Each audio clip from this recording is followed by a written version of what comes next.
نحمده ونصلي على رسوله الكريم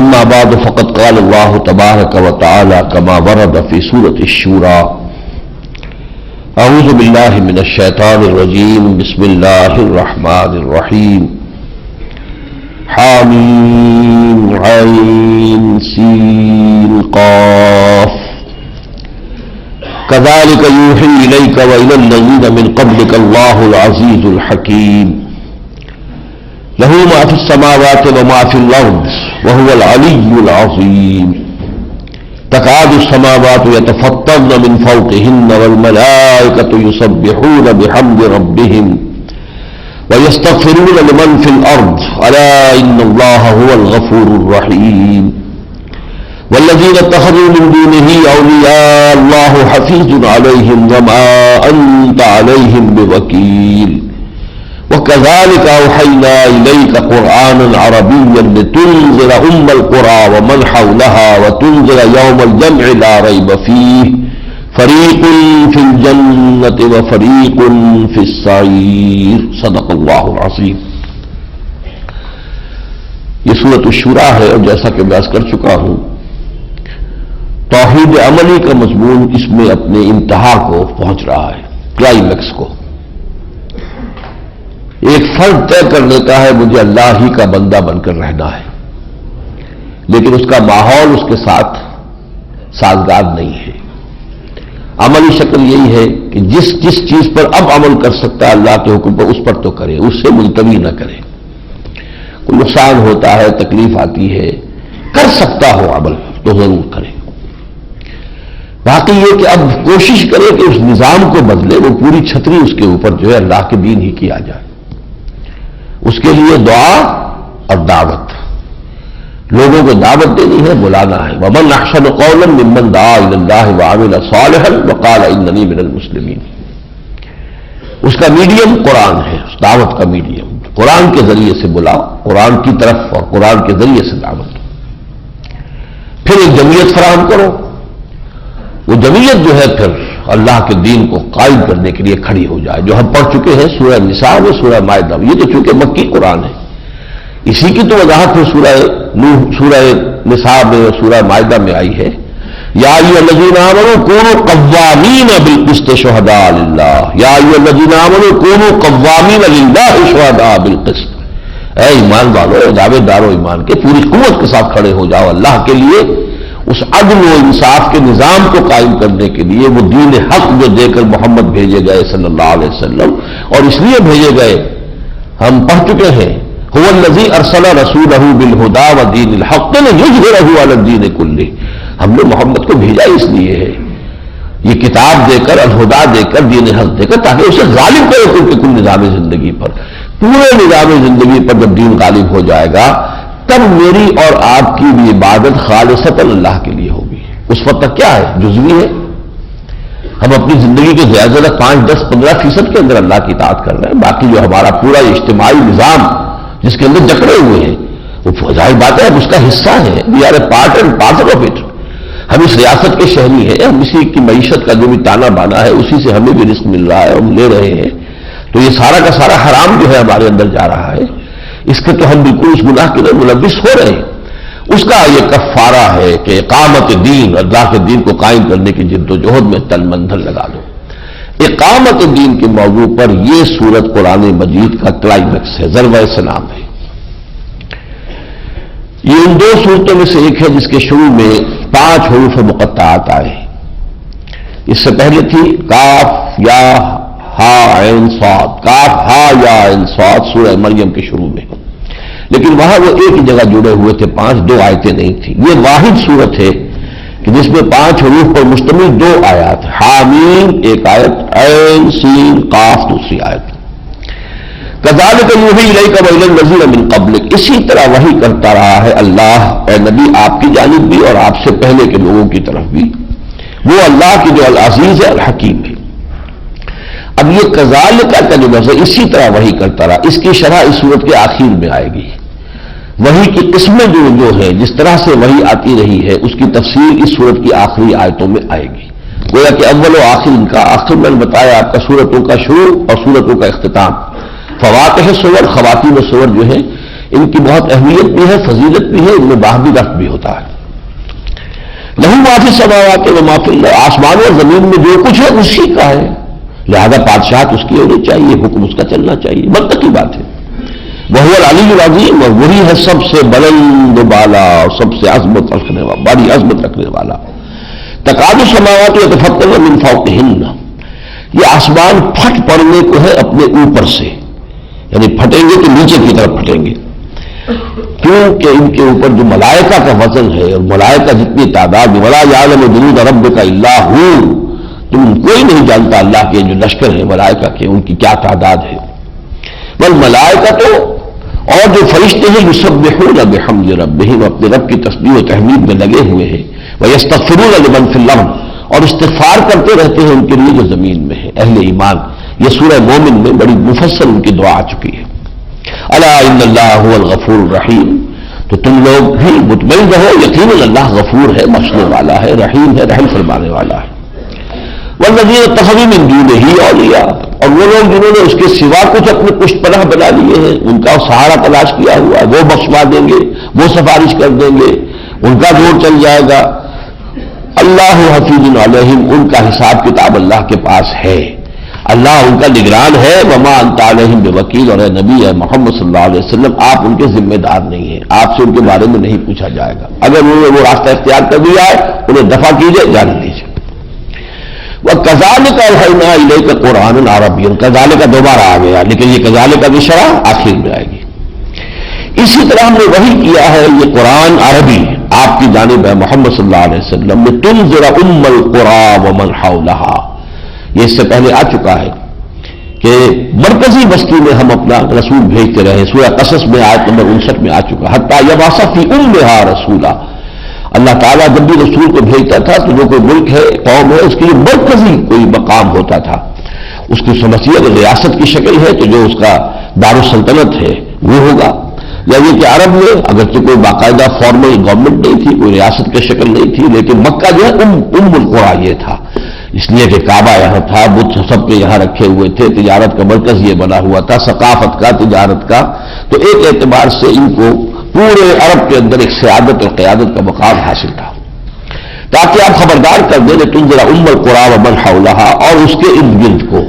اب من حول کی میں وضاحت وہاں بھی کر چکا ہوں کہ یہ تو اگر پھیرتے جائیں گے تو یہ دائرہ بڑے سے بڑا ہو کر پوری دنیا کو اپنے اس دائرے میں لے لے گا، تو بات وہیں پہنچ جائے گی کہ وما ارسلناک الا کافۃ للناس بشیرا ونذیرا۔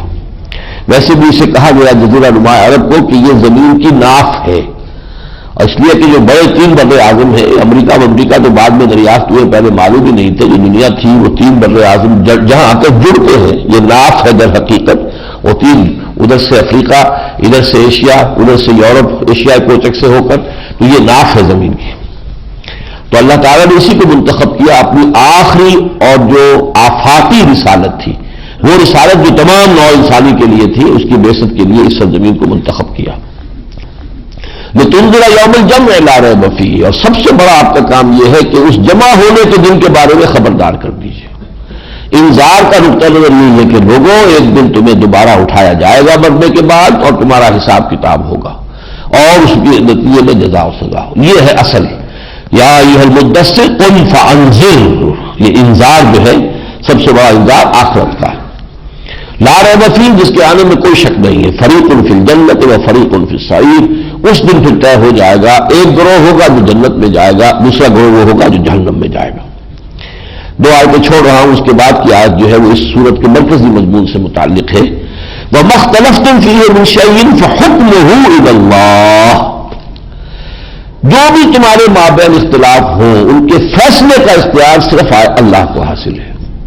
یہی وہ چیز ہے کہ جس کو ہم آج حاکمیت کہتے ہیں، حکم، ان الحکم الا للہ، امر اللہ تعبدوا الا ایاہ ذالک الدین القیم، حکم دینے کا اختیار، فیصلے کا آخری اختیار اللہ کے سوا کسی کو نہیں، مالک وہ ہے، خالق وہ ہے، رازق وہ ہے، تو حکم اس کے پاس۔ ذالکم اللہ ربی علیہ توکلت والیہ انیب، وہ ہے میرا رب اللہ، اور اسی پر میں نے توکل کیا ہے، اور اسی کی طرف میری انابت ہے، میری توجہ ہے۔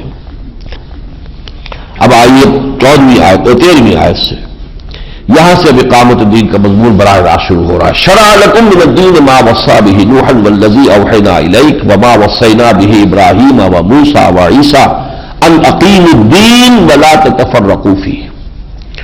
اس اللہ نے شرع لکم تمہارے لیے بھی اے مسلمانوں مقرر کیا ہے من الدین دین میں سے وہی کچھ ما وصى به نوحا جس کی وصیت کی تھی اس نے نوح کو, والذی اوحینا الیک اور جو ہم نے اب وحی کر دیا ہے اے محمد آپ کی جانب. آیت کا رخ چونکہ ہے اہل ایمان کی طرف, لہذا اس میں گویا کہ جملہ معترضہ ہے جو حضور سے خطاب کیا والذی اوحینا الیک وما وصینا به ابراہیم وموسیٰ وعیسیٰ اور جس کی وصیت کی تھی ہم نے ابراہیم کو بھی اور عیسیٰ کو بھی اور موسیٰ کو بھی. اور وہ کیا ہے ان اقیموا الدین دین کو قائم کرو. دو باتیں یہاں سے واضح ہوئی. ایک دین ان سب کا ایک ہی ہے, دین میں کوئی فرق نہیں ہوا. دین آدم سے لے کر عیدم تک بلکہ قیامت تک ایک ہی رہے گا. وہی دین نوح کا, وہی آدم کا, وہی ابراہیم کا, وہی موسیٰ کا, وہی عیسیٰ کا, وہی محمد کا صلی اللہ علیہ وسلم. دین کس شے کا نام ہے؟ اللہ کو مانو کہ وہ تمہارا مطاع مطلق ہے, حاکم وہ ہے, حکم دینے کا اختیار اس کو ہے, اور جو اس کا نمائندہ رسول ہو اس کی لائی ہوئی ہدایت کی پیروی کرو. یہ دین ہے. اب رسولوں کے ساتھ ساتھ ہدایات میں تھوڑا تھوڑا فرق ہوتا رہا, شریعت بدلتے رہی, دین وہی رہا. اصول تو نہیں رہے کہ اللہ کو اپنا حاکم آقا مطلق مطاع مطلق مانو, اور جو بھی اس کا رسول ہے اس دور کا رسول ہے, جو تک دور رسالت موصلی تھا اس کا حکم تھا, اس کی شریعت تھی. جب دور رسالت محمدی آ گیا اب ان کا حکم ہے, ان کی شریعت. شریعتیں بدلتی رہیں گی, یہ ہم پڑھ چکے ہیں سورہ مائدہ میں. لِكُلٍّ جَعَلْنَا مِنْكُمْ شِرْعَةً وَمِنْهَاجًا, ہم نے تم میں سے ہر ایک کے لیے علیحدہ علیحدہ شریعت بھی مقرر کی, طریقہ کار بھی مقرر کیا. طریقہ کار بھی ماحول کے مطابق ہوتا ہے. ایک زمانے میں صرف قبائلی زندگی تھی, وہاں کسی اور طریقے سے کام کرنا تھا. اب ایک زمانے کے اندر یہ قبائلی زندگی ختم ہو گئی ہے, معاشرہ جو ہے زیادہ ایک ہوموجینس معاشرہ بن چکا ہے, تو اس میں طریقہ کار کچھ اور ہوگا. ایک جگہ وہ ہے کہ جہاں پہ کوئی غیر مسلم حکومت کے تابع کچھ لوگ زندگی گزار رہے ہیں, وہاں اس کا معاملہ کچھ اور ہوگا. ایک وہ جگہ جہاں مسلمان اکثریت کے اندر ہے وہ وہاں پر جو ہے زندگی گزار رہے ہیں, وہاں کچھ مختلف ہو جائے گا. تو منہاج مختلف ہو سکتے ہیں اور شریعتیں مختلف, دین ایک ہے. اور آج کی اصطلاح سے آپ یہ سمجھیے کہ دین ہے دستور اور شریعت ہے قانون. دستور میں طے ہوتا ہے قانون کیسے بنے گا, دستور کے مطابق قانون میں تبدیل ہو جاتی ہے.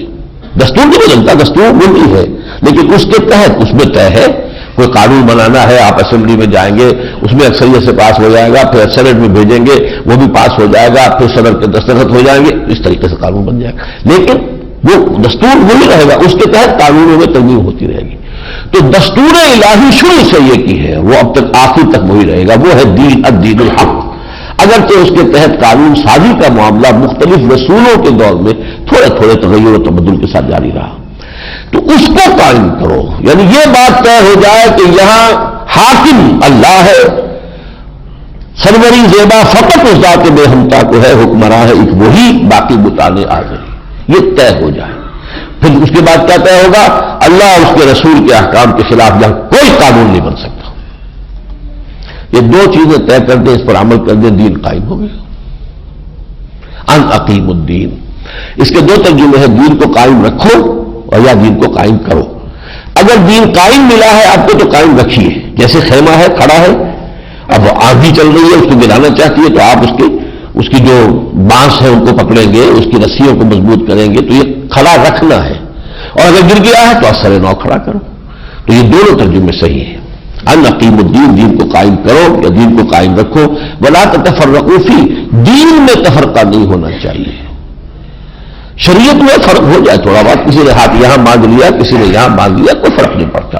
لیکن یہ جو یہاں باندھ رہا ہے وہ بھی رسول کی سنت سمجھ کر باندھ رہا ہے. جو ہاتھ چھوڑ کر نماز پڑھ رہا ہے, چاہے وہ شیعہ ہو چاہے مالکیہ ہو, سنیوں میں سے بھی کچھ لوگ ہیں جو بغیر ہاتھ باندھے ہوئے نماز پڑھتے ہیں, تو وہ بھی کسی رسول کی حدیث کی بنیاد. دین وہی ہے ان کا, شریعتیں مختلف ہیں, تو دین کے اندر فرق نہیں ہونا چاہیے.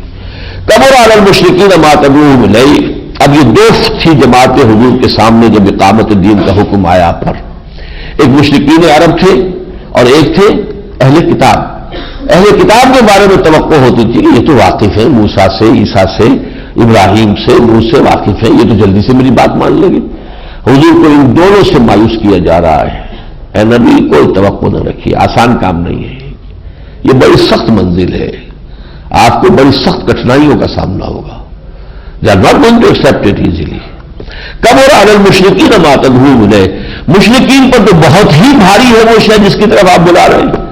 آپ تو ان کا پورا جو بنیادی ڈھانچہ ہے ان کا جو چلا آ رہا ہے، آبائی روایات کا، ان کا مذہب ہے، ان کا عقیدہ ہے، بت پرستی، سب کو ڈال دینا چاہتے ہیں. تو آسان کام تو نہیں، کوئی قوم جو ہے وہ اپنی ساری روایات اور ثقافت کا تیا پانچہ کرا لے.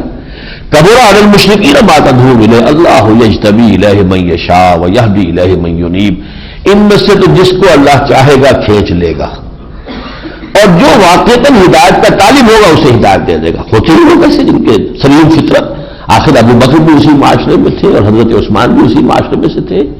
ایسے بھی لوگ تھے کہ چلے گئے دنیا سے اور یہ کہتے چلے گئے اللہ ہم سے تیری بندگی کرنا چاہتے، کیسے کریں گے ہمیں پتہ نہیں. اس لیے کہ اس وقت شریعت آئی نہیں، قرآن آیا نہیں، حضور آئے نہیں. مواحد وہ پہنچ گئے تھے، جیسے کہ حضرت لقمان تھے، توحید تک پہنچ گئے تھے، تو ایسے لوگ بھی موجود تھے. تو جن میں عنابت ہے وہ آ جائیں گے خود، انہیں ہم ہدایت دیں گے. کچھ کو ہم جب چاہیں گے کھینچ بھی لیں گے، اللہ تعالیٰ جس کو چاہتا کھینچ لیتا ہے. عمر ان میں سے ہے جنہیں کھینچ کے بلایا ہے، نکلے تھے قتل کے ارادے سے اور اللہ نے بیچ میں پکڑا کے نہ جا رہے ہو ادھر آؤ. کبر علی المشرکین ما تدعوہم الیہ اللہ یجتبی الیہ من یشاء ویہدی الیہ من ینیب. باقی رد اہل کتاب وما تفرقوا الا من بعد ما جاءہم العلم بغیا بینہم. ان کا حال تو یہ ہے بدبختوں کا، ان کے پاس جو پہلے کتاب آئی تھی اسی میں تفرقے کر کے بیٹھے ہوئے. آپ کو کیسے مان لیں گے؟ ایک تو رات کے ماننے والے جو جمع نہیں ہیں، ان کے اندر بغیم بینہم، اپنے اوپر اپنے اندر زدم زدہ ہے، دی ارج ٹو ڈومینیٹ ہے. میں اس کی بات کیوں مانوں، یہ کیوں نہ مانے. یروشلم مرکز ہے یہودیوں کا بھی عیسائیوں کا بھی، لیکن یہ کہ ایک دوسرے سے دشمنی ہے. تو یہ تو لوگ تفرقے میں پڑے ہوئے، یہ آپ کو نہیں ماننے والے. وما تفرقوا الا من بعد ما جاءهم العلم بغیا بینہم ولولا کلمۃ سبقت من ربک الی اجل مسمى لقضی بینہم. اور اگر ایک وقت معین تک کے لیے اللہ کا ایک فیصلہ پہلے سے طے نہ ہو چکا ہوتا تو ان کے مابین فیصلہ چکا دیا جاتا. وَإِنَّ الَّذِينَ أُورِثُوا الْكِتَابَ مِن بَعْدِهِمْ لَفِي شَكٍّ مِّنْهُ مُرِيبٍ. اور وہ لوگ کہ جو وارث بنائے گئے کتاب کے ان کے بعد، وہ شکوک و شبہات میں مبتلا ہو جاتے ہیں. وہ جو آیا تھا ابھی ہم نے پڑھا تھا کہ ہم نے پھر وراثت دی بنی اسرائیل کو کتاب کی، جس طرح آج ہم وارث ہیں اس قرآن کے. لیکن کتنے ہی لوگ ہمارے جو شکوک و شبہات میں قرآن کے بارے میں پڑے ہوئے. ہماری نوجوان نسل سوچتی ہے یہ مولوی آپس میں لڑتے رہتے ہیں، ایک کتاب پڑھتے ہیں لڑتے ہیں، ڈنڈا ان کا جو ہے چلتا ہے اور کفر کے فتوے چلتے ہیں. تو کیا کتاب ہوئی وہ؟ اوڑھنا بچھونا ان کا وہ کتاب ہے. تو آپ کی نسل کے اندر، نوجوان نسل کے اندر اگر اس سے بودھ پیدا ہو جائے تو وہ تو اس کا منطقی نتیجہ ہے. ان الذین اورثوا الکتاب من بعدہم لفی شک منہ مریب. ظاہر بات ہے کہ وہ شکوک و شبہات ہیں جن کی وجہ سے نہ قرآن پڑھتے ہیں، نہ سمجھتے ہیں، نہ اس کو پڑھنے کے لیے سمجھنے کے لیے عربی سیکھنے کو تیار ہیں. اگر کوئی توقع ہو کہ اس میں کوئی دولت ہے، یہ کوئی ہمارے لیے نعمت ہے، یہ واقعتاً اللہ کی ہدایت ہے، یہ ایمان ہو، تو کیا اس طرح سے قرآن مجید سے بے رغبتی ہوگی معاشرے میں؟ لیکن اب 15ویں آیت کو لیجئے. مشکلات اپنی جگہ، مصائب اپنی جگہ، موانع اپنی جگہ. آپ کا کام کیا ہے؟ فَلِذَٰلِكَ فَادْعُ وَاسْتَقِمْ كَمَا أُمِرْتَ. آپ اسی کی دعوت دیتے چلے جائیے، اقامت دین کی دعوت. Nothing less than that. کوئی سماجی بھلائی کا کام نہیں، کوئی یہ کام نہیں، وہ نہیں، یتیم خانہ نہیں، یہ نہیں، دین کی اقامت کا کام. Nothing short of that. فَلِذَٰلِكَ فَادْعُ. وہ ذالک کدھر ہے؟ ان اقیم الدین، دین کو قائم کرو. دعوت اسی کے دیجیے. ولا تتبع اهواءهم، ان کے خواہشات کی پیروی نہ کیجیے. واستقم كما أمرت، جب ڈٹے رہیے جیسے کہ آپ کو حکم ہوا ہے. وقل آمنت بما انزل الله من کتاب، کہہ دیجیے میرا تو ایمان ہے اس کتاب پر جو اللہ نے مجھ پر نازل کی ہے. وَأُمِرْتُ لِأَعْدِلَ بَيْنَكُمْ، اور میں بھیجا گیا ہوں، مجھے حکم ہوا ہے تمہارے مابین عدل قائم کروں. مجھے وائز نہ سمجھو، قصہ گو نہ سمجھو. وائز نے واز کا نذرانہ لیا، اگلے گاؤں جائے گا وہاں واز کہے گا، دھندا ہے اس کا پیشہ ہے. یہ نہ سمجھو، میں آیا ہوں عدل قائم کرنے، ظالم کا ہاتھ پکڑنے اور مظلوم کو اس کا حق دلوانے کے لیے آیا ہوں. تو یہ تو زمین و آسمان کا فرق ہو گیا. It's not a missionary work, it's a revolutionary work.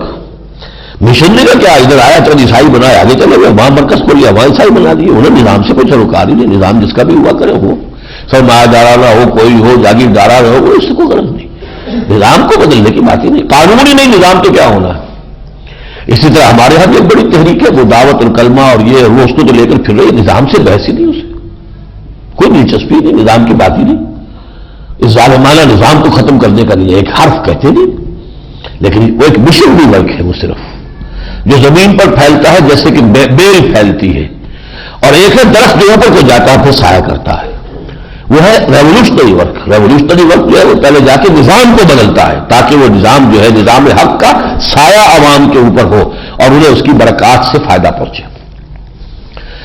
وَقُلْ آمَنْتُ بِمَا أَنزَلَ اللَّهُ مِنْ كِتَابٍ وَأُمِرْتُ لِأَعْدِلَ بَيْنَكُمْ اللَّهُ رَبُّنَا وَرَبُّكُمْ، اللہ ہمارا بھی رب ہے تمہارا بھی ہے، لنا اعمالنا ولکم اعمالکم، ہمارے لیے ہمارے اعمال ہے تمہارے لیے تمہارے اعمال ہے، لا حجت بیننا وبینکم، کوئی حجت بازی کرنے کی ہمیں ضرورت نہیں۔ یہ خاص طور پر اپلیکیبل ہے الفاظ کہ اگر ایک امت میں ایسی کئی دعوتیں کھڑی ہو جائیں، ظاہر بات ہے نبوت تو نہیں ہے، ختم ہو گئی، اب اگر کوئی شخص اقامت دین کی جدوجہد کے لیے کھڑا ہوتا ہے، کچھ لوگ اس کے ساتھ مل گئے ہیں اور وہ ایک جماعت بن گئے، پھر کوئی اور شخص اٹھ کھڑا ہوتا ہے، اس کا ذرا ذہن مختلف ہے، وہ کسی اور طریقے سے، پرائرٹیز ذرا مختلف ہے، مزاج ذرا مختلف ہے، وہ اس کو پیش کرتا ہے، لوگ جمع ہو جاتے ہیں، تو وہی کام کر رہے ہیں۔ اقامت دین کے لیے 10 جماعتیں بن جائیں، کوئی حرج نہیں، کوشش کرو، اور اس میں پھر یہ ہے کہ یہ بات ہوگی کہ ہمیں آپس میں جھگڑنے کی ضرورت کیا ہے؟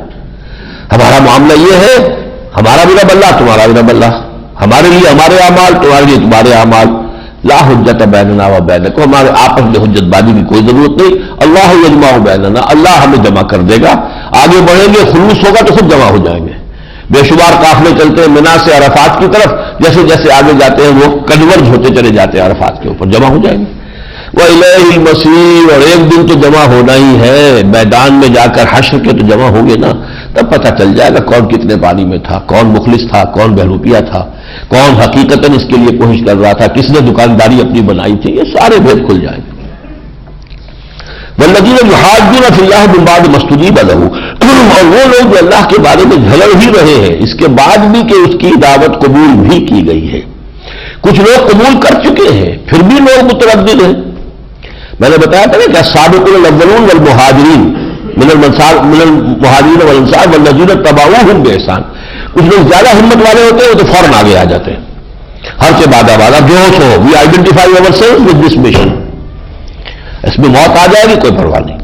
کچھ لوگ اتنے ہمت والے وہ دیکھتے کچھ لوگ آگے چلیں، تھوڑا سا کچھ راستہ بنا دے، پگڈنڈی بن جائے تو ہم بھی چلیں، لیکن جو لوگ اس کے باوجود بھی کہ اب لوگوں نے بیک کہا ہے، ایک جمعیت حضور کے پاس جمع ہو چکی ہے، اب بھی جو لوگ ہل رہے ہیں، حجتہم داحضۃ عند ربہم، ان کے پاس کوئی عذر نہیں رہے گا، پسپا ہو جانے والے ہیں ان کے عذر اور ان کی دلیلیں اللہ کے پاس، وعلیہم غضب ولہم عذاب شدید، ان کے لیے اللہ کا غضب ہے اور شدید عذاب ہے۔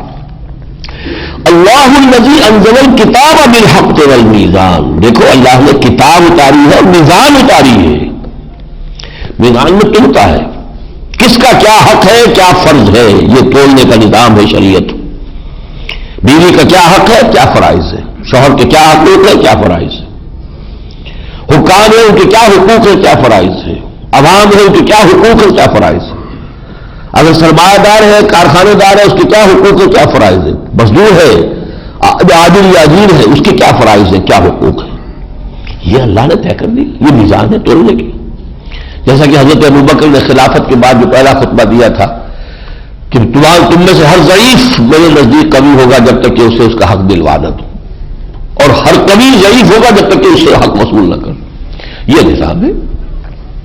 تو اللہ الذی انزل الکتاب بالحق والمیزان وما یدریک لعل الساعة قریب، تمہیں کیا معلوم شاید قیامت قریب آئی کھڑی ہو، جلد کرو اپنے اس فرض منصبی کو پورا کرو، اور وہ بڑی قیامت دور سے، دنیا سے قیامت دور سے، دنیا کی قیامت دور نہیں، میری اور آپ کی قیامت تو میرے اور آپ کے سر پر منڈلا رہی ہے، موت تو ہے نا،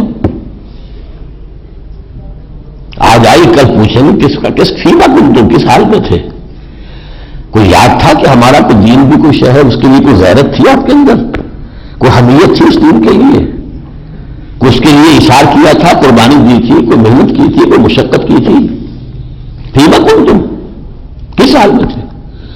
لعل الساعة قریب، شاید کہ قیامت قریب ہو، اور حضور نے فرمایا من مات فقد قامت قیامت، جو مر گیا اس کی قیامت تو واقع ہو گئی، اس کے بعد تو حساب کتاب ہی ہے نا، اب تو نتیجہ ہی نکلنا ہے، ایک آیت 20ویں بھی پڑھ لیجیے، من کان یرید حرث الآخرۃ نزد لہ فی حرثہ. یہ مضمون پوری وضاحت سے سورہ بنی اسرائیل میں آ چکا ہے، لیکن یہاں بھی بہت جامعیت سے آیا ہے. اصل فیصلہ ہر شخص کو یہ کرنا ہے کہ وہ طالب آخرت ہے یا طالب دنیا ہے. یہ فیصلہ ہے. طالب آخرت ہے تو آخرت کو ہر جگہ ترجیح دینی ہے، دنیا جتنی ہو جائے، کم ہو جائے، فاقہ آ جائے، کوئی پرواہ نہیں، آخرت کو آگے رکھنا ہے. طالب دنیا کیا کرتا ہے کہ دنیا مقدم ہے، دین جتنا ہو جائے، نماز ہو جائے، روزہ ہو جائے، صدقہ ہو جائے، خیرات ہو جائے، مقدم جو ہے میری توانائیوں کا، میری قوتوں کا، میری جد و جہد کا اصل ہدف یہ دنیا ہے. من کان یرید حرث الآخرۃ نزد لہ فی حرثہ، جو کوئی طالب بنتا ہے آخرت کی کھیتی کا، ہم اس کی کھیتی میں اضافہ کرتے رہتے ہیں. ومن کان یرید حرث الدنیا نؤتہ منہا، اور جو دنیا کی کھیتی کا طالب بنتا ہے اس میں سے ہم اسے دے دلا دیتے ہیں. وما لہ فی الآخرۃ من نصیب، پھر اس کا آخرت میں کوئی حصہ نہیں ہے. لیکن اب میں آ رہا ہوں اس حصے پر، اس میں بیچ میں وہ سارے مضامین ہیں جو مکی صورتوں کے مشترک مضامین ہیں. اب آ رہا ہوں کہ جو لوگ بھی اس اقامت دین کی جد و جہد کے لیے کمر کس لیں، ان میں کیا اوصاف ہونے چاہیے. یہ اس صورت کا جو ہے میں سمجھتا ہوں کہ اہم ترین حصہ ہے، کہ جو بھی بسم اللہ کرنا چاہے اللہ کرے کہ ہمارے دلوں میں وہ امنگ پیدا ہو، ارادہ ہو، تول لیں اپنے آپ کو. یہ اوصاف ہے اس کے. پہلا وصف آیت نمبر 36 سے ہے، یہ جو لوگ دیکھ رہے ہیں مطلب، فما اوتیتم من شیء فمتاع الحیات الدنیا. پہلی بات تو یہ، جو شے بھی دنیا میں تمہیں مل جاتی ہے یوں سمجھو بس یہ دنیا کی زندگی کا برتنے کا سامان ہے. اس سے زیادہ اس کی محبت، اس کے ساتھ دلی لگاؤ، اس کے ساتھ جذباتی لگاؤ دنیا کی کسی شے کے ساتھ نہیں. وما عند اللہ خیر وابقى للذین آمنوا، یہ یقین ہو کہ جو اللہ کے پاس ہے وہ بہت بہتر بھی ہے، باقی رہنے والا بھی ہے. تو طالب اس کے بنو، اس کے نہیں. للذین آمنوا، اہل ایمان کے لیے. وعلی ربہم یتوکلون. نمبر 2، توکل ان کا صرف اللہ کی ذات پر. دوسری آیت میں 3 اوصاف آئے. والذین یجتنبون کبائر الاثم والفواحش، وہ لوگ کہ جو بڑے بڑے گناہوں سے اور بے حیائی کے کاموں سے اجتناب کرتے رہتے ہیں. یہ چھوٹے چھوٹے جو ہے مچھر چھاننے، اس سے یہ کہ سموچے اونٹ نکل جاتا آدمی. یہ ریشو پروپورشن کا کانسیپٹ جو ہے یہ ختم نہیں ہونا چاہیے. بڑے بڑے بہت کام، یہ سورہ نساء میں بھی یہ بات آ چکی ہے. ان تجتنبوا کبائر ما تنہون عنہ، جو کبائر ہے اگر اس سے تم اجتناب کر لو گے نکفر عنکم سیئاتکم، چھوٹی چیزیں ہم دھوتے رہیں گے خود ہی. والذین یجتنبون کبائر الاثم والفواحش، ہاں بے حیائی کے کام سارے چھوڑنے ہوں گے. وَإِذَا مَا غَضِبُوا هُمْ يَغْفِرُونَ، اور جب انہیں غصہ آ جائے تو وہ معاف کر دیتے ہیں. یہ تو پہلے بھی آ چکا، حضور سے بھی 2 مرتبہ کہا جا چکا. وَإِمَّا يَنزَغَنَّكَ مِنَ الشَّيْطَانِ نَزْغٌ، یہ غصہ جو آتا ہے یہ شیطان کی طرف سے. یغفرون کے معنی یہ بھی ہو سکتے ہیں کہ وہ معاف کر دیتے، یہ دوسرے کے غصے کو پی جاتے ہیں. غفر کہتے ہیں وہ جو خود ہوتا ہے جو سر پہ پہن لیتے تھے ڈھانپنے کے لیے، سر کو تلوار کے وار سے بچانے کے لیے، تو وہ گویا کہ اپنے غصے کو دبا دیتے ہیں، چھپا دیتے ہیں. والذین استجابوا لربہم، وہ لوگ جنہوں نے اپنے رب کی پکار پر لبیک کہا. پکار کیا تھی؟ ان اقیموا الدین. اس کے سوا اس صورت میں ابھی کوئی پکار نہیں آئی، نہ نماز کی آئی ہے، نہ روزے کی، کسی چیز کی نہیں آئی. یہ صورت تو اپنی جگہ ایک وحدت ہے مکمل، سیلف سفیشینٹ. ان اقیموا الدین ولا تتفرقوا فیہ، ایک حکم ایک نہیں، ایک امر دین کو قائم کرو، اور ایک نہیں دین میں تفرقہ نہ ہو، جزئیات میں ہو جائے اختلاف کو پرواہ نہیں. تو والذین استجابوا لربہم، جن لوگوں نے اپنے رب کی پکار پر لبیک کہی، واقاموا الصلاۃ، اور نماز قائم کی. اب آ گیا گویا کہ نماز در حقیقت اقامت دین کی جد و جہد میں قوت حاصل کرنے کا ذریعہ ہے. جو بات سورہ توبہ میں آئی تھی، جب آ گیا تھا وَكَذَلِكَ جَعَلْنَاكُمْ أُمَّةً وَسَطًا لِتَكُونُوا شُهَدَاءَ عَلَى النَّاسِ وَيَكُونَ الرَّسُولُ عَلَيْكُمْ شَهِيدًا، 18ویں رکوع میں. 19ویں میں کیا آیا؟ یا ایھا الذین آمنوا استعینوا بالصبر والصلاۃ. اس عظیم مشن کے لیے جو تمہیں ہمت درکار ہے، جو صبر اور استقامت درکار ہے، اس کے لیے نماز ایک ذریعہ ہے. نماز کو ریچول بنا کر پڑھتے جا رہے ہیں. یہ مطلب ہی نہیں کہ اس نماز کا مقصود کیا ہے. نماز کا بھی کوئی ہدف ہے کہ وہ تیر نیم کش جس کا نہ ہو کوئی ہدف. ریچولز پوری پوری عمر نماز پڑھی جا رہی ہے، رہ گئی رسم ادا ہوئے بلالی نہ رہی، فلسفہ رہ گیا تلقین میں، مقصد تو ہے ہی نہیں، دین کے غلبے کی جدوجہد میں شہادت الناس کی ذمہ داری ادا کرنے کا ارادہ ہی نہیں، نماز بس نماز ایک عمل کی حیثیت سے، بس وہ ایک یہ ہمارا عبادت دین بن کر رہ گیا ہے، بس یہ عبادات ہے، یہی دین ہے۔ وَأَمْرُهُمْ شُورَى بَيْنَهُمْ، اور یہ کام اکیلا تو نہیں کر سکتا آدمی، جمعیت چاہیے، اور اس جمعیت کے اندر مشاورت کا نظام ہونا چاہیے، اور ان کے معاملات آپس میں باہمی مشورے سے طے ہوں۔ یہاں تک کہ حضور سے کہا گیا، ہم سورہ آل عمران میں پڑھ آئے ہیں، شاورہم فی الامر، آپ بھی اپنے ان ساتھیوں سے اہل ایمان سے مشورہ کریے گا، تو کوئی ایسا مختار مطلق بن کر نہ بیٹھ جائے، ڈکٹیٹر ایسا بن کر بیٹھ جو میں چاہوں کروں، نہیں۔ امرہم شورى بینہم ومما رزقناہم ينفقون، اور جو کچھ ہم نے دیا ہے تو خرچ کرے، اس لیے کہ کوئی بھی دعوت و مشن بغیر پیسے کے تو نہیں چلتا۔ انفاق اللہ کے دین کے لیے، سورہ بقرہ میں 2 رکوع ہم پڑھ چکے ہیں انفاق کے موضوع کے اوپر، اور کتنا زور آیا، انفقوا انفقوا انفقوا یا ایھا الذین آمنوا انفقوا مما رزقناکم من قبل ان یأتی یوم لا بیع فیہ ولا خلۃ ولا شفاعۃ، کرو خرچ۔ یہاں تک کہ پوچھا گیا ماذا ينفقون، قل العفو، جو بھی ضرورت سے دائیں دے دو، کہے کو سیٹ کر رکھتے ہو، اللہ کے بینک میں کیوں نہیں جمع کراتے، جہاں 700 نہیں 7,000 گنا تمہیں نفع مل جائے گا، یہاں کیوں رکھتے ہو سنبھال کر۔ والذین اذا اصابهم البغی هم ینتصرون، اب یہ پچھلی صورت سے مزاج میں بہت مختلف آیت آ گئی، وہ ہے مقام دعوت، ومن احسن قولا ممن دعا الی اللہ، وہاں کیا تھا، ادفع بالتی ہی احسن، بدی کے جواب میں بھلائی کرو، یہاں کیا ہے، والذین اذا اصابهم البغی هم ینتصرون، وہ لوگ کہ جن پر اگر زیادتی کی جاتی ہے تو بدلہ لیتے۔ قرآن doesn't mince its words، صاف صاف بات، کھلی کھلی بات، ینتصرون، بدلہ لیتے، وجزاء سیئۃ سیئۃ مثلها، اور بدی کا بدلہ ویسی ہی بدی ہے۔ وہ بات ہم پہلے سورہ بقرہ میں پڑھ چکے ہیں کہ وَلَكُمْ فِي الْقِصَاصِ حَيَاةٌ يَا أُولِي الْأَلْبَابِ، بدلے ہی کے اندر زندگی ہے، قصاص میں زندگی ہے، ورنہ جرائم بڑھتے چلے جائیں گے، بدماشوں کی حوصلہ افزائی ہوتی جائے گی، کسی نے آپ کو آپ تھپڑ مارا، آپ نے معاف کر دیا، وہ کوئی کسی اور کو مارے گا، اور اگر آپ نے بھی رسید کر دیا اس کے تو یہی رک جائے گی بات اس کی۔ وَجَزَاءُ سَیِّئَةٍ سَیِّئَةٌ مِثْلُهَا، البتہ ایک دور ہوتا ہے، ابھی چونکہ یہ مکی صورت ہے، ابھی دور تو اقامت کا شروع نہیں ہوا تھا، ذہناً تیار کیا جا رہا ہے، ابھی وہی رویہ چاہیے کہ جو سورہ حامی میں سجدہ میں آ چکا ہے، فَمَنْ عَفَا وَأَصْلَحَ فَأَجْرُهُ عَلَى اللَّهِ، تو جو معاف کر دے اور جو اصلاح کرے، اگر اصلاح کی امید ہو تو معاف کر دینا جو ہے تو اس کا اجر اللہ کے پاس رہے گا، انہ لا یحب الظالمین، وہ ظالموں کو پسند نہیں کرتا۔ وَلَمَنِ انتَصَرَ بَعْدَ ظُلْمِهِ، اور اگر کوئی شخص جو ہے جمع رہے کہ نہیں میں نے تو اپنے ظلم کا بدلہ لینا ہے، فَأُولَٰئِکَ مَا عَلَيْهِم مِّن سَبِیلٍ، تو آپ اس پر کوئی ملامت نہیں کر سکتے، اس کا حق ہے بدلہ لینا۔ انما السبیل، اور ملامت کے قابل تو وہ لوگ ہیں علی الذین یظلمون الناس، جو لوگوں پر ظلم کرتے ہیں، ان کی حق تلفی کرتے ہیں۔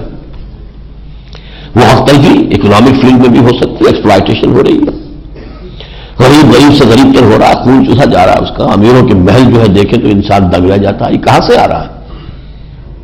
اسی ملک کی دولت ہے جس کی ڈسٹریبیوشن غلط ہوئی بھی ہے، جاگیردار ہے اس کے محل دیکھیے، اس کے باہر کی جائیدادیں دیکھیے، اس کے بچوں کی تعلیم کا معیار دیکھیے، اس کے کتوں کو جو کچھ مل رہا ہے وہ دیکھیے، جو اس کے جو ہاری ہے اور جو کسان ہیں ان کی اولاد کو وہ شاید نصیب نہیں جو ان کے کتوں کو نصیب ہے۔ یہ لوگ ہیں ملامت کے قابل، یہ لوگ ہیں جن کو کنڈم کیا جانا چاہیے۔ انما السبیل علی الذین یظلمون الناس ویبغون فی الارض بغیر الحق، اور وہ بغاوت کر رہے ہیں زمین میں ناحق۔ اللہ نے تو یہ نظام نہیں دیا تھا، یہ نظام جو ہے وہ جو اللہ کا دیا ہوا نظام قائم نہیں کیا، اپنا نظام بنایا، یہ بغاوت ہے اللہ کے خلاف، سرمایہ داری ہے، سود کے نظام کے اوپر پھیلتے پھولتے چلے جا رہے ہیں، دوسری طرف جو ہے وہ خون نچل رہا ہے لوگوں کا۔ کل یہ صاحب ایک بات کر رہے تھے کہ آپ 7 روپے کلو کے حساب سے اگر کچھ چیز خریدتے ہیں، 9 روپے کلو گندم خریدی، دو اگر اپنے خریدے، ان میں سے اصل میں سے 7 روپے فی کلو سود کا ہے جو جا رہا ہے، جو آپ نے دیا، تب یہ رول پاکٹ۔ آپ کی اگر بجٹ کا انالیسس کریں تو ہے کیا اس میں صورت حال کیا ہے؟ یہ ہے وہ ظلم کہ جس کو رفع کرنا۔ امرت لأعدل بینکم، یہ پہلے آ چکا، مجھے حکم ہوا کہ عدل کا نظام قائم کرو۔ نظام عدل و قسط کون سا ہے؟ اللہ کا دیا ہوا دین۔ وہی ہے سب کا مالک، سب کا خالق، سب کا رازق، سب سے اس کو محبت ہے، سب کا وہ خیر خواہ ہے. وہ عورتوں کا بھی بنانے والا وہی، مردوں کا بنانے والا وہی، ان کی نفسیات بھی وہ جانتا ہے، ان کی نفسیات سے وہ نظام دے گا تمہیں. اس نظام کو قائم کرو. ان اقیموا الدین ولا تتفرقوا فیہ. انما السبیل علی الذین یظلمون الناس فی الارض بغیر الحق اولئک لهم عذاب علیم ولمن صبر وغفر ذلک ان ذلک لمن عزم الامور. ابھی البتہ یہ کہ ذرا صبر کا وقت ہے، ابھی وہ ہاتھ تو کھولے جائیں گے. اذن للذین یقاتلون بانہم ظلموا، سورہ حج میں ہم پڑھا ہے. ہجرت کے لیے جاتے ہوئے حضور جب تشریف لے جا رہے تھے تب وہ آیتیں نازل ہوئی. پورے مکی دور میں یہ تھا کفو اہلیہ کو ہاتھ روکے رکھو، کوئی جوابی کارروائی نہیں، کوئی انتقام نہیں. نغمہ ہے بلبل شوریدہ تیرا خام ابھی، اپنے سینے میں اسے اور ذرا تھام ابھی. یہ جذبات انتقام پروان چڑھاؤ، لیکن ایک وقت آئے گا جب تمہیں موقع دیا جائے گا. اب اینٹ کا جواب پتھر سے دو، گو اہیڈ. لیکن اس وقت تک جو حکمت منہج انقلاب ہے، انقلاب کا ایک پروسیس ہے، اس کی سٹیجز ہیں. ایک سٹیج اس کی دعوت کی ہے، اس کا تقاضا کچھ اور ہے. لیکن جب اس کے لیے آئے گا کہ وہ ایڈوانس کیا جائے، اس وقت جو ہے پھر جب چیلنج کا مرحلہ آئے گا کہ اس نظام کو چیلنج کرنا ہے، پھر تمہارے ہاتھ کھول دیے جائیں گے. اس سے آگے چلیے آیت نمبر 47. استجیبوا لربکم من قبل ان یاتی یوم لا مرد له من اللہ ما لکم من ملجأ یومئذ وما لکم من نکیر.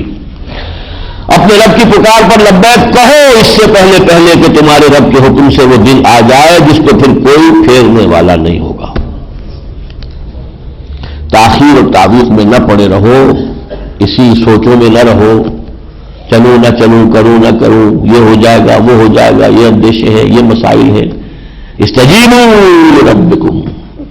اور ظاہر بات ہے پھر نوٹ کر لیجئے حکم آیا اس میں وہ ہے ان اقیموا الدین ولا تتفرقوا. اب اس کے لیے جماعتی زندگی جس میں امرہم شورا بینہم کا نظام ہے. اپنے رب کی پکار پر لبیک کہو اس سے پہلے کہ وہ دن آ دھمکے جس کو اللہ کے حکم سے آ دھمکے جس کو پھر کوئی پھیرنے والا نہ ہوگا. ما لکم من ملجأ یومئذ وما لکم من نکیر. نہ اس دن تمہارے لیے کہیں جگہ ہوگی چھپ جانے کی، پناہ لے لینے کی، اور نہ ہی کوئی ہوگا تمہاری طرف سے کوئی پوچھ گچھ کرنے والا.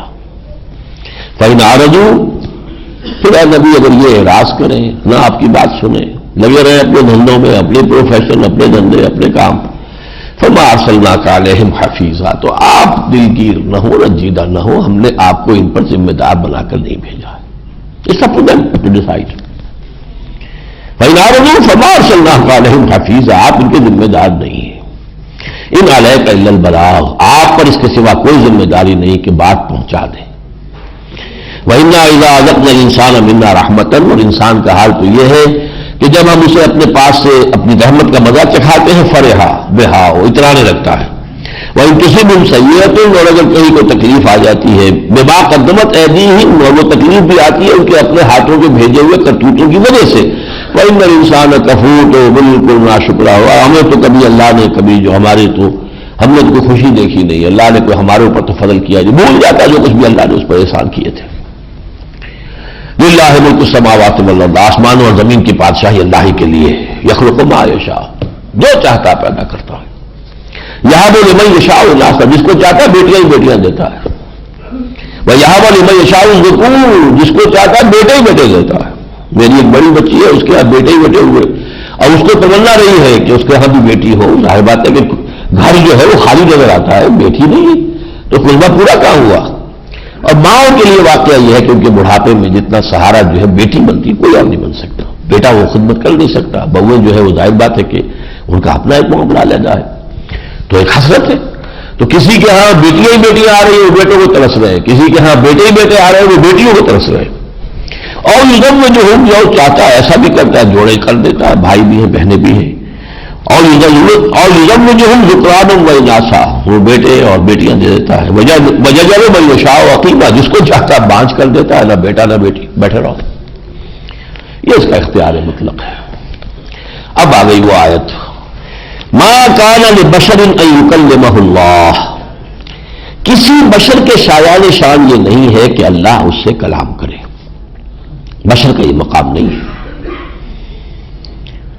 بہت نیچی شے ہے. اللہ بہت بلند و بالا ہے، کلام اللہ کا نہیں ہو سکتا. اللہ اب اللہ ہے، اللہ وحین، ایک ذریعہ وحی کا ہے، اللہ دل میں کوئی بات ڈال دے، القاء کر دے، سچا خواب دکھا دے، کوئی کشف کر دے، یہ وہ اللہ کا ذریعہ ہے وحی کا۔ یہ وحی جو براہ راست اللہ کرتا ہے۔ ایک وحی وہ آئے گی آگے جو فرشتے کے ذریعے آتی ہے، یہ دو وحی ہیں۔ ڈائریکٹ وحی فرام اللہ وہ ہے القاء، تحدیث، بہت سے لوگوں سے اللہ کلام کرتا ہے۔ حضور نے فرمایا ہر نبی کی امت میں محدثین ہوتے تھے کہ جن سے اللہ کلام کرتا تھا، اور میری امت کا محدث عمر ہے، اللہ کلام کرتا ہے ان سے رضی اللہ عنہ۔ لیکن یہ ہے ڈائریکٹ اللہ کا کلام، الا وحی، لیکن نہ اللہ نظر آئے گا نہ اس کی بات سنائی دے گی، بلکہ یہ کہ وہ دل میں ڈال دے گا، القاء ہو جائے گا۔ الہام، القاء، یہ کشف، رؤیا صادقہ، یہ اس طبیعت کی چیزیں۔ او من وراء حجاب، یا دوسری شکل یہ کہ پردے کے اوٹ سے بات کرتا ہے، جیسے کہ حضرت موسیٰ علیہ السلام سے کی، جب انہوں نے کہا بھی کہ رب ارنی انظر الیک تو پھر ڈانٹ پڑ گئی، لن ترانی۔ اور ذرا اس پہاڑ کو دیکھو، ہم اپنی ایک تجلی ڈالیں گے اس پر، اگر وہ برداشت کر جائے تو سوچنا کہ تم بھی ہم سے کلام کر سکتے ہو۔ تو بلا حجاب نہیں، من وراء حجاب۔ تیسری شکل ہے او یرسل رسولا فیوحی باذنہ ما یشاء، یا پھر وہ رسول کو بھیجتا ہے، یعنی رسول ملک، فرشتہ آتا ہے، وہ فرشتہ پھر ڈائریکٹ وحی کرتا ہے۔ یہ ہے اصل میں جگر کا شعر مجھے یاد آ گیا، نغمہ وہی ہے نغمہ کہ جس کو روح سنے اور روح سنائے۔ روح الامین نے یہ نغمہ سنایا روح محمدی کو۔ اس وحی کے اندر حضور کے کانوں کو دخل نہیں ہے، یہ کانوں کے ذریعے سے نہیں آئی ہے، لیکن یہ کہ یہ قلب پر فإنه نزله على قلبك، دل پر براہ راست آئی ہے، روح وہاں ہے، روح کا مسکن قلب ہے، لہذا نغمہ وہی ہے نغمہ کہ جس کو روح سنے اور روح سنائے۔ بڑی عمدہ غزل ہے یہ، جگر کی اس دور کی ہے جبکہ وہ شراب سے تائب ہو چکے تھے، بڑا عارفانہ کلام ہے۔ ذہن خرد میں دل یہ دکھائے، گھٹ گئے انسان بڑھ گئے سائے، ہائے وہ کیوں کا جی بہلائے، غم بھی جس کو راس نہ آئے، کار زمانہ جتنا جتنا بنتا جائے بگڑتا جائے، جھوٹی ہے ہر ایک مسرت روح اگر تسکین نہ پائے، نغمہ وہی ہے نغمہ کہ جس کو روح سنے اور روح سنائے۔ بڑی نظم ہے۔ تو یہ نغمہ وہی وہ ہے جسے روح الامین، روح القدس نے سنایا، روح محمدی کو صلی اللہ علیہ وسلم۔ وہ جو بات تھی جو حضرت موسیٰ علیہ السلام ان کانوں سے سنی ہے، اور حضور نے بھی وہ بات جب معراج پر گئے ہیں تو کانوں سے سنی ہے، لیکن وہاں بھی ورائے حجاب تھا، بے حجاب نہیں۔ وہ تو بات سمجھ لیجیے نا کہ ما کان لبشر ان یکلمہ اللہ، کسی بشر کے لیے یہ ممکن نہیں ہے کہ اللہ اس سے ہم کلام ہو، الا وحی، وحی براہ راست، القاء، الہام وغیرہ، او بورائے حجاب، یا پردے کی اوٹ سے، جیسے کہ موسیٰ سے کوہ طور پر اور حضور سے شب معراج میں۔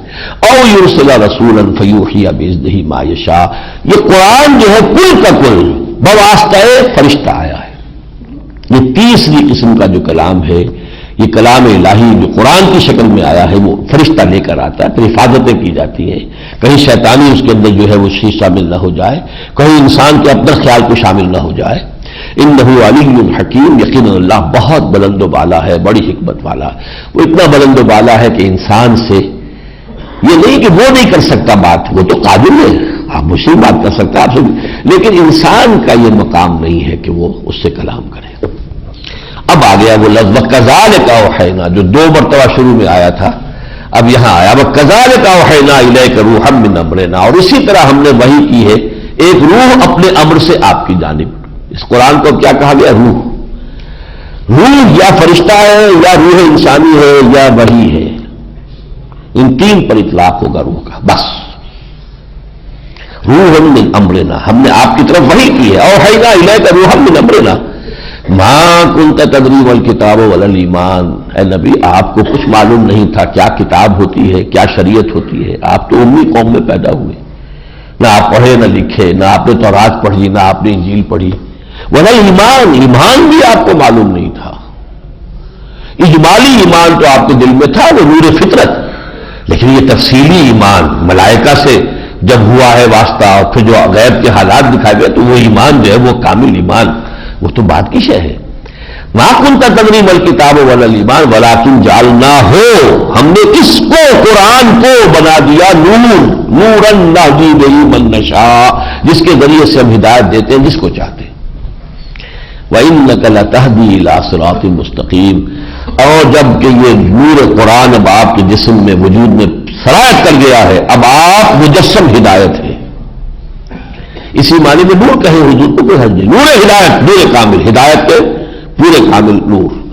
اب آپ ہدایت دیں گے لوگوں کو صراط مستقیم کی طرف، صراط اللہ الذی لہ ما فی السماوات و ما فی الارض، اس اللہ کے راستے کی طرف جس کا ہے ہر کچھ ملکیت ہے، ہر وہ شے جو آسمانوں میں ہے جو زمین میں ہے۔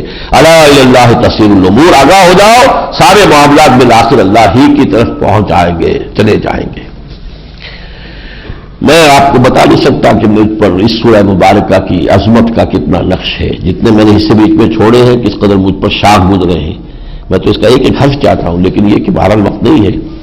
مکی قرآن میں سورہ شورا، مدنی قرآن میں سورہ حدید آئے گی۔ میرے نزدیک یہ لب لباب ہے، جو مقام سورہ حدید کا مدنی قرآن میں مدنی صورتوں میں وہ سورہ شورا کا ہے اس مکی قرآن۔ سورۃ زخرف، بسم اللہ الرحمن الرحیم، حامیم والکتاب المبین۔ حامیم اور قسم ہے اس کتاب مبین کی، جہاں بھی یہ انداز ہوتا ہے میں بتا چکا ہوں، آگے محذوف مانیے انک لمن المرسلین۔ قسم ہے کتاب مبین کی کہ اے محمد آپ اللہ کے رسول ہیں، اس لیے کہ یہ دلیل ہے سب سے بڑی، یہ معجزہ ہے، یہ ثبوت ہے آپ کی رسالت کا۔ انا جعلناہ قرآنا عربیا لعلکم تعقلون، ہم نے اس کو بنا دیا ہے عربی زبان میں پڑھی جانے والی شے تاکہ تم سمجھ سکو۔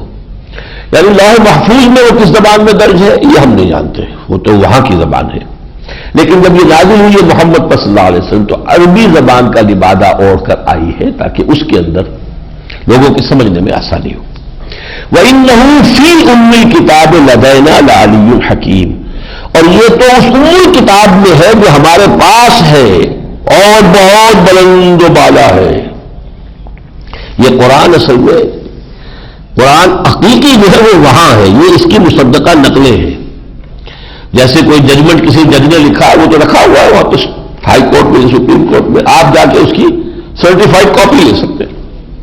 تو what we have, they are the certified copies of that Quran. بل ہوا قرآن مجید فی لوح محفوظ، وہ تو لوح محفوظ میں ہے، کتاب مکنون میں ہے۔ ام الکتاب، وہ بنیادی اور جڑ والی کتاب جو ہے اس میں ہے یہ، اور بہت علی، بہت بلند۔ یہی علی کا لفظ اللہ نے اپنے لیے استعمال کیا تھا سورہ شورا میں، اور یہی یہاں کتاب قرآن کے لیے لعلی حکیم، یہ قرآن بہت بلند و بالا، بڑی حکمت والا ہے۔ اس صورت میں میں موٹے موٹے نکات لے رہا ہوں۔ یہ جامع ہے مختلف قسم کے شرک جو ہے، کیونکہ وہ عملی شرک کا تو کلائمیکس آ چکا سورہ شورا میں، اب پھر یہ مختلف قسم کے مختلف نوع شرک جو ہے ان کا یہاں پہ حوالہ دیا گیا ہے۔ مثلاً دوسرے رکوع کی پہلی آیت لیجیے، وَجَعَلُوا لَهُ مِنْ عِبَادِهِ جُزْءًا إِنَّ الْإِنسَانَ لَغَفُورٌ مُبِينٌ، انہوں نے اللہ کے بندوں میں سے کچھ کو اس کا جز بنا دیا ہے۔ یہ ایک نیا انداز ہے جو یہاں آیا، اس سے پہلے نہیں آیا، اسی لیے میں نے اس کو آپ کے سامنے بیان کیا۔ اولاد جو ہے وہ باپ اور ماں کے جسم کا جز ہوتی ہے۔ باپ کے جسم میں سے بھی جرثومہ آتا ہے، ماں کے جسم میں سے بھی آتا ہے، تو وہ جز ہے اس کے۔ تو کسی کو اللہ کا بیٹا یا بیٹی کہہ دینے کا مطلب یہ ہے کہ اسے اللہ کی ذات کا جز قرار دے دیا جائے۔ یہ بدترین شرک ہے، شرک فی الذات، شرک فی العقیدہ، اور صرف عقیدہ میں شرک فی الذات، اور شرک فی الذات کی بدترین صورت۔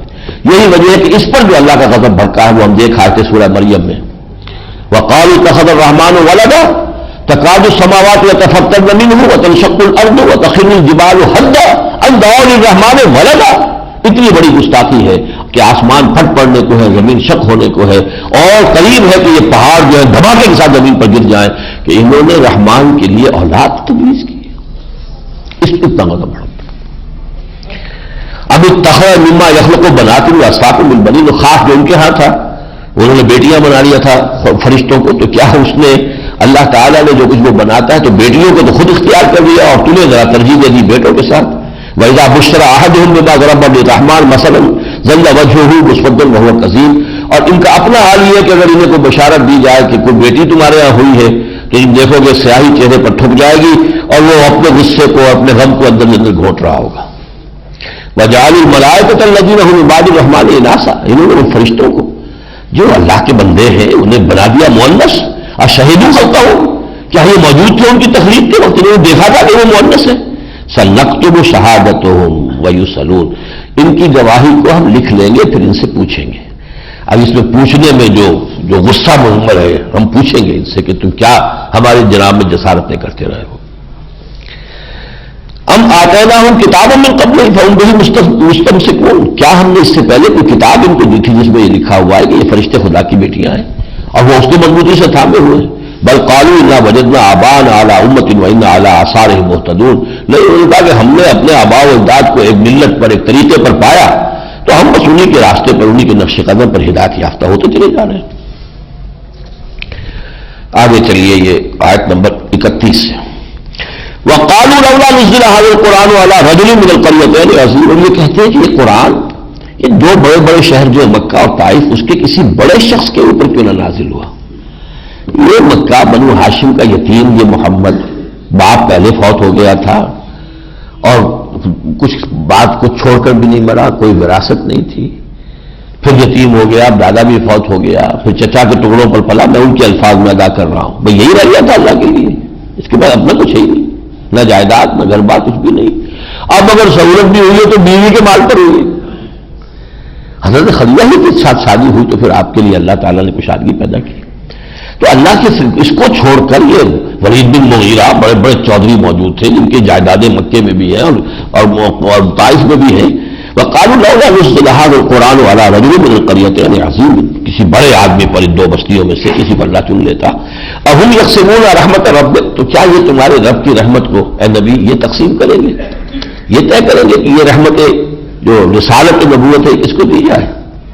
نحن قسمنا بینہم معیشتہم فی الحیات الدنیا، ہم نے ان کی معیشت کا سلسلہ ان کے اندر تقسیم کر دیا ہے دنیا کی زندگی میں، اس کو زیادہ دے دیا، اس کو کم دے دیا، لیکن برفعنا بعضهم فوق بعض درجات، اور ہم نے ان میں سے بعض کو بعض پر درجے زیادہ دے دیے، کوئی دولت مند ہے، کوئی کم غریب ہے، لیتخذ بعضهم بعضا سخریا، تاکہ یہ ایک دوسرے سے خدمت بھی لے سکے۔ سب ایک جیسے ہوتے تو کون کسی کا کام کرتا؟ میں بھی رانی تو بھی رانی، کون بھرے گا پانی؟ تو ہم نے تو ان کو کر دیا، اب کو خادم بھی بن جاتے ہیں۔ وَرَحْمَتُ رَبِّكَ خَيْرٌ مِّمَّا يَجْمَعُونَ، اور آپ کے رب کی رحمت جو آپ پر ہوئی ہے، جو قرآن آپ کو دیا گیا، نبوت دی گئی، یہ بہت بہتر ہے اس سے جو یہ جمع کر رہے ہیں۔ اب دیکھیے یہاں پہ دنیاوی دولت کے ضمن میں جو اللہ کا نظام ہے وہ دیا جا رہا ہے۔ وَلَوْلَا أَن يَكُونَ النَّاسُ أُمَّةً وَاحِدَةً، مگر یہ اندیشہ نہ ہوتا کہ سب انسان ایک ہی امت کفر بن جائیں گے، لَجَعَلْنَا، تو ہم دے دیتے لِمَن يَكْفُرُ بِالرَّحْمَٰنِ، ان لوگوں کو جو رحمان کا کفر کرتے ہیں، لِبُيُوتِهِمْ، ان کے گھروں کے لیے، سُقُفًا مِّن فِضَّةٍ، سونے کی چھتیں دے دیتے ہم کو، وَمَعَارِجَ عَلَيْهَا يَظْهَرُونَ، سونے ہی کی بنی ہوئی سیڑھیاں بنا دیتے کہ اس پر چڑھے، وَلِبُيُوتِهِمْ أَبْوَابًا وَسُرُرٌ عَلَيْهَا يَتَّكِئُونَ، اور یہ کہ ان کے گھروں کے دروازے بھی ہوتے اور ان کے چھپر کھٹ جو ہوتے، ان کے جو بیڈ ہوتے وہ بھی سونے کے ہوتے جس پر وہ تکیہ لگاتے۔ وَزُخْرُفًا، یہ ہم بنا دیتے ان کے لیے چاندی کے بھی اور سونے کے بھی، پہلے چاندی کا لفظ تھا۔ وَإِن كُلُّ ذَلِكَ لَمَّا مَتَاعُ الْحَيَاةِ الدُّنْيَا، لیکن یہ سب کچھ بھی اسی دنیا کی زندگی کے برتنے کا سامان ہوتا۔ حقیقت کیا ہوتی؟ ایک دن آئے گا شاہ فہد بھی تو چھوڑ کر جائے گا نا سارا محل، اپنے جتنے چھوڑے بنائے ہیں کیا لے جائے گا ساتھ؟ ہر شہر میں بلین ڈالر تک بنا ہوا ہے، اور سال میں 5 دن بھی کہیں شاہ صاحب وہاں چلے جائیں تو جشن بن جاتا ہے، اور کروڑوں روپے کی وہاں پہ جو سروسز ہیں وہ چل رہی، یہ دولت ہے۔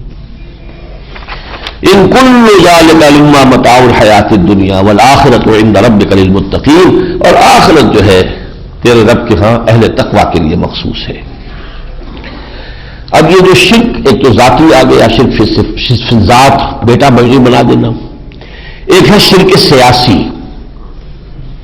وَنَادَى فِرْعَوْنُ فِي قَوْمِهِ، آیت نمبر 51، اور پکارا، آواز لگائی فرعون نے اپنی قوم میں، قال یا قوم الیس لی ملک مصر، اے میری قوم کے لوگوں کیا مصر کی حکومت میرے ہاتھ میں نہیں ہے؟ وَهَٰذِهِ الْأَنْهَارُ تَجْرِي مِن تَحْتِي، اور یہ تمام نہریں میرے نیچے بہ رہی ہیں، یعنی میرے کنٹرول میں۔